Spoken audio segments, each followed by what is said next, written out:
military have been honest to say we are under pressure. You didn't read it. To dismantle this rickety political system.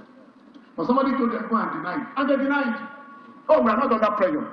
But we can read between the lines. So the immediate causes of coups in Africa today: third hand syndrome, manipulation of constitution, military bases.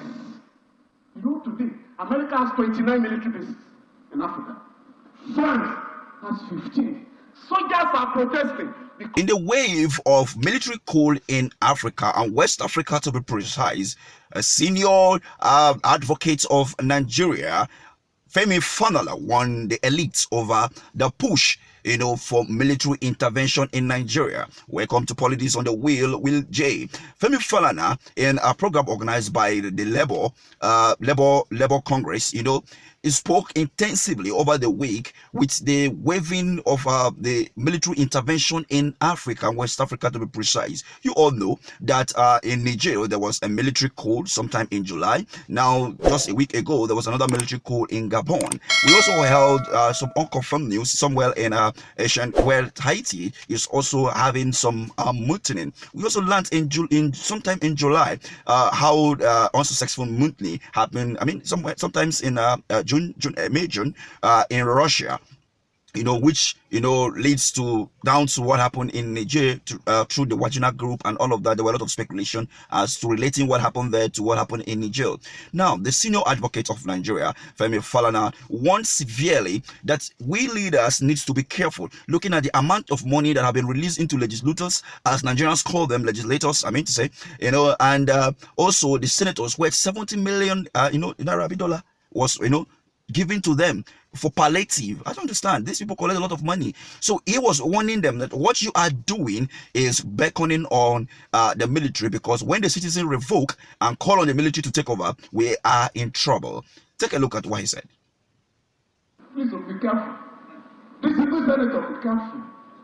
Don't provoke Nigerians to mutiny. Please.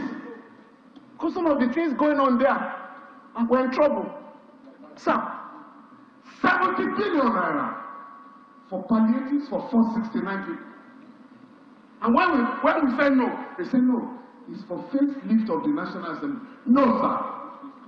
3 years ago, 37 billion naira was the amount for facelift of the National Assembly.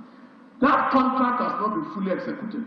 There is no review of the contract. So you can't talk of 70 billion naira for facelift. Secondly, 40 billion naira to buy exotic cars now for leadership of the National Assembly. It's not going to be allowed. The latest provocative news from the National Assembly is that 54 billion naira as the amount for constituency projects for 360 members of the House of Reps. It has come to 150 million per person. Under these austere conditions in town. So when these figures are oozing out of the National Assembly, Nigerians are being provoked. And enemies of democracy are being provoked. The military have been honest to say we are under pressure. You didn't read it. To dismantle this rickety political system.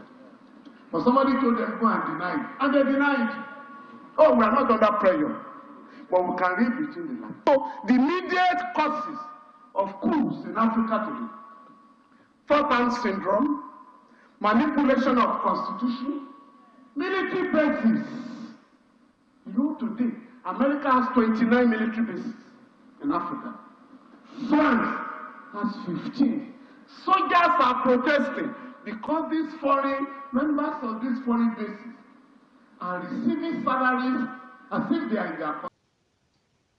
So that was Femi Falana over there, talking so much. We know him as a reputable senior advocate of Nigeria, here in Nigeria, who stood so well, to fight these military actions in Nigeria during the military regime. And again, looking at the situation in Niger and what is happening in Francophone countries, and also the recent wave of coup in Africa, Professor Khalifa, if I can get the name correctly, was on Arise TV, a renowned professor and a dean of other forum in Bronu, was on Arise TV, and he gave his analysis, and even when he predicted that the coup in Francophone countries will not stop. When he was asked about if the recent wave of coup will stop soon, this is what he had to say while on interview session on Shehu Balogun show on Politics Today on Annals Television. I predicted that the coups in Francophone countries will never stop until the colonial power rescinds its own agreement of taking away their own resources, keeping them in French treasury by 85 or so percent, and giving them only 15% of their own money.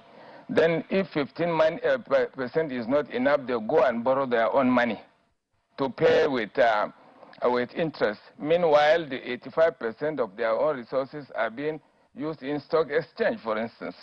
So what happened in Niger was also the same thing with all the countries colonized by France. The intervention of other European countries like United States of America, Britain, and Italy in particular, saying that we cannot, this death in the sea and so on will never stop until France stops doing the wrong thing. Because, listen, Gabon is a small country of 2.5 million. Small country, rich in oil and manganese, yet poverty is very, very deep.